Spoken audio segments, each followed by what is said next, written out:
How to become a fan of the WNBA in 2024. New fans to the WNBA are experiencing a very interesting phenomenon. You're seeing a league that's bursting in popularity the way that we've never really seen before. You're probably watching in some part due to Caitlin Clark, Angel Reese, Cam Brink, this popular rookie class that's coming into the league. Get healthy soon, Cameron Brink.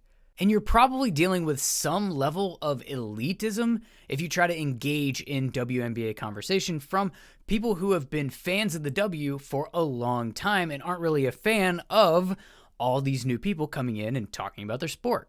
And I get that. I feel you. And I disagree with that thought process. If you're a fan of basketball, you can recognize good basketball even if the players that are playing the basketball are new to you.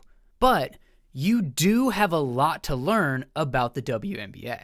And I include myself in that as well. And here's a great way that I think all of us can do that. It's essentially a 3-step program that I have come up with for becoming a fan of the WNBA. And actually, I think it works with almost any sport. The first step is pick a team.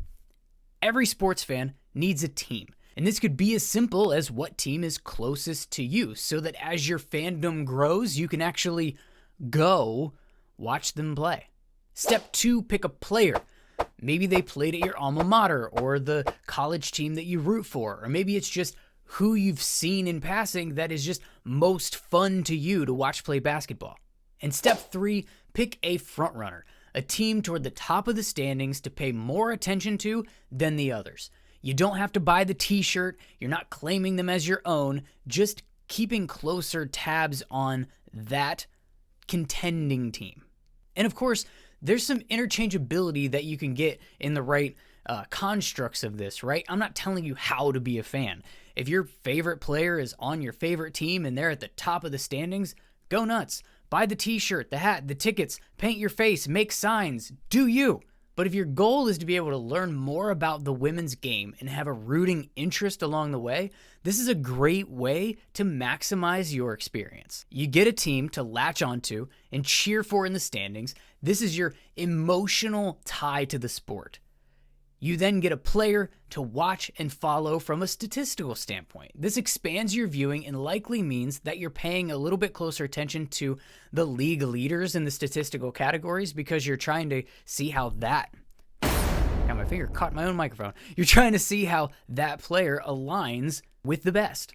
And finally, you get to watch a team that is playing at the highest level of competitive basketball in the sport. And you have a team to watch and root for in the playoffs to ensure that you're engaged in the games that matter the most and when the best players are on the court. And that combination is a great way to learn about the league as a whole because you're inherently guaranteed to see the best players, the best teams, and the best level of competition while keeping a personal interest to stay engaged.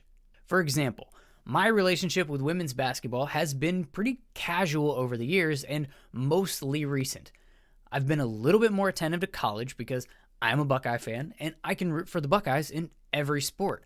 But it wasn't until Kelsey Mitchell came through that I actually started really to pay attention. And then when she was drafted by the Fever, I wanted to root for them so that I could root for her. And they're the closest market to me as well, so it was an easy team to claim.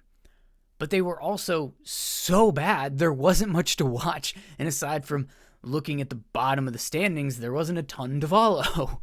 And so while over the past 3 years, I've made more of a concerted effort to follow the W a little bit closer, I wasn't watching enough to pay for League Pass, and it's not like there were a ton of Fever games getting shown on ESPN. If I happened to see one, they were probably down 20. So that's when I decided to pick a front runner each year to also follow, which gave me a way to watch the most competitive teams and have a rooting interest in the playoffs and kept me engaged while I was tuning into that. And since I'm not claiming those teams as my own, they also have gotten to change over the years.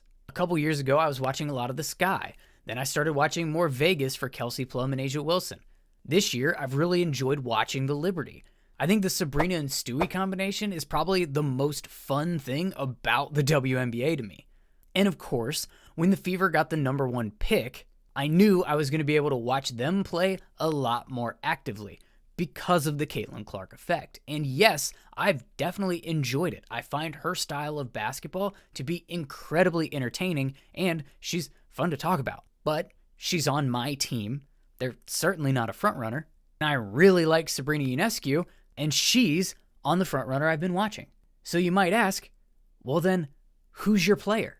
Well, that's actually worked out really well for me because, as I mentioned, I'm an Ohio State fan, and I watched quite a bit of J.C. Shelton over the past couple of years and naturally have wanted to see her play well in the W. So she has me interested in Dallas, which is great because it also introduced me to Arike Ngubale, who I find incredibly entertaining as well.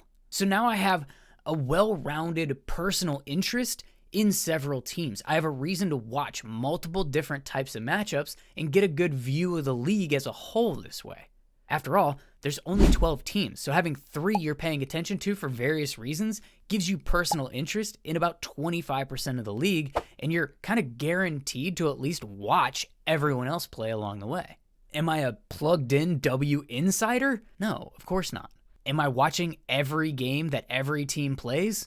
Sadly, no. But I am way more invested as a fan than I ever have been to this league, and it's been building on itself every year. And it's working for me, and I think it can work for you too.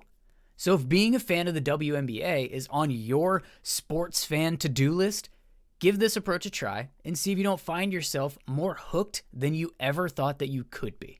And then try it in another team sport. Why not? My question for you in the comments is to give me your team, player, and front runners that you root for in the WNBA. And while you're down there, like the video so that YouTube knows it doesn't suck, and subscribe to the channel so that I know you want me to keep making them.